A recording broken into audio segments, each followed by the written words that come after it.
আমরা দেখবো যে কোনো কিছুকে শূন্য দিয়ে ভাগ করলে কেন তার ভাগফলটা অসংজ্ঞায়িত আসে। ধরুন এখানে 25কে যদি আমরা 5 দিয়ে ভাগ করি তাহলে রেজাল্ট আসবে 5।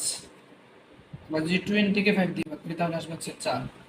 আবার হচ্ছে 15কে যদি আমরা 5 দিয়ে ভাগ করি তাহলে আসবে 3। আবার যদি 10কে 5 দিয়ে ভাগ করি তাহলে আসবে 2। আবার যদি 5কে 5 দিয়ে ভাগ করি তাহলে আসবে 1। এখন যদি এরকম হয় যে 5কে যদি 0 দিয়ে ভাগ করি তাহলে রেজাল্ট এখানে কি আসবে সেটা হচ্ছে দেখার বিষয়। এখন একটু খেয়াল করে দেখেন, এখানে এই যে এখানে হর 5 আছে, এই 5টা 5 যোগ করলে 25 হয়, তাই এখানে রেজাল্ট হচ্ছে 5। 5টা 4 যোগ করলে 20 হয়, তাই রেজাল্ট হচ্ছে 4। আর 3টা 5 যোগ করলে রেজাল্ট হয় 15, তাই রেজাল্ট হচ্ছে 3। 5টা 2 যোগ করলে হয় 10, তাই রেজাল্ট হচ্ছে 2। 5 একটা 5 একবার যোগ করি 5 এর জন্য 1। এখন একটা শূন্য কয়বার যোগ করলে আসলে 5 হয়? এটা কি আসলে হয়? হয় না, 5 তো আসে না। তাহলে এটা হচ্ছে অসংখ্যবার করলেও 5 পাওয়া যাবে না, সেজন্য রেজাল্ট হচ্ছে ইনফিনিটি।